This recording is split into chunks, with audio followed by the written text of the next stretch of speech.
Madam Deputy Speaker, just 5 days before the US Senate was attacked, they came together to approve a resolution co-sponsored by 20 senators from both parties, from Marco Rubio to Cory Booker.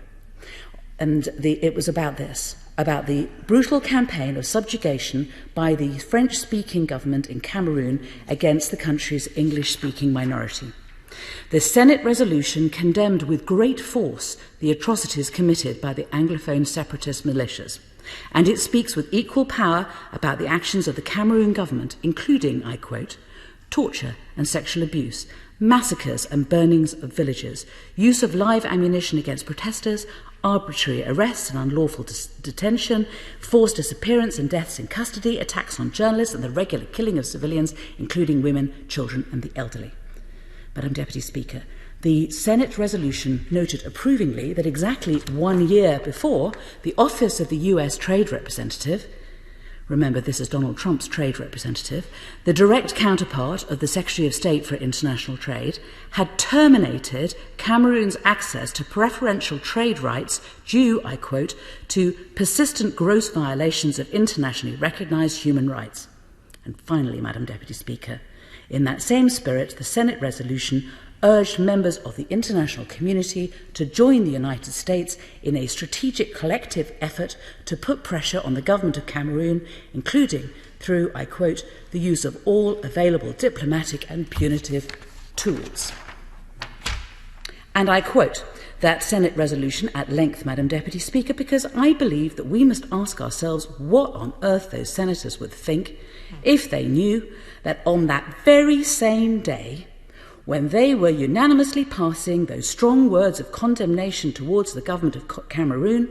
and urging the international community to join them, here in the United Kingdom, we were bringing into effect a brand new continuity trade agreement with Cameroon,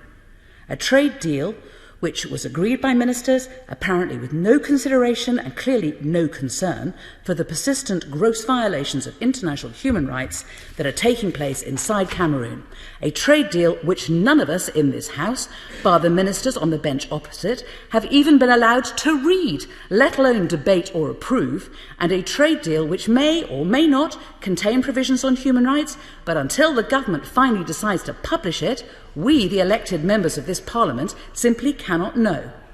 I hope that members on all sides will keep the example of Cameroon in mind and consider the words of the US Senate and the actions of the US Trade Representative when judging how to vote later on, because we all know that on occasions like this, when amendments are up for debate, ministers will try to persuade us that they don't disagree with the good intentions behind them and they just don't think that they're really required.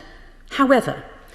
if that is what ministers are saying today in relation to Amendments 2 and 3 on human rights, or 1 and 5 on parliamentary scrutiny, I would only ask members to remember Cameroon. A trade deal done with a regime which is slaughtering women and children just because they live in English-speaking towns.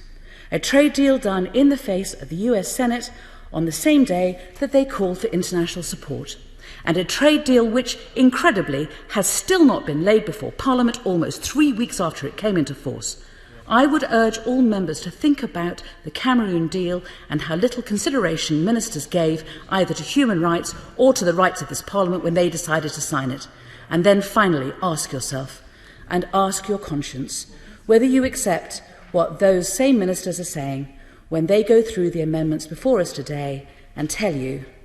they're not really required.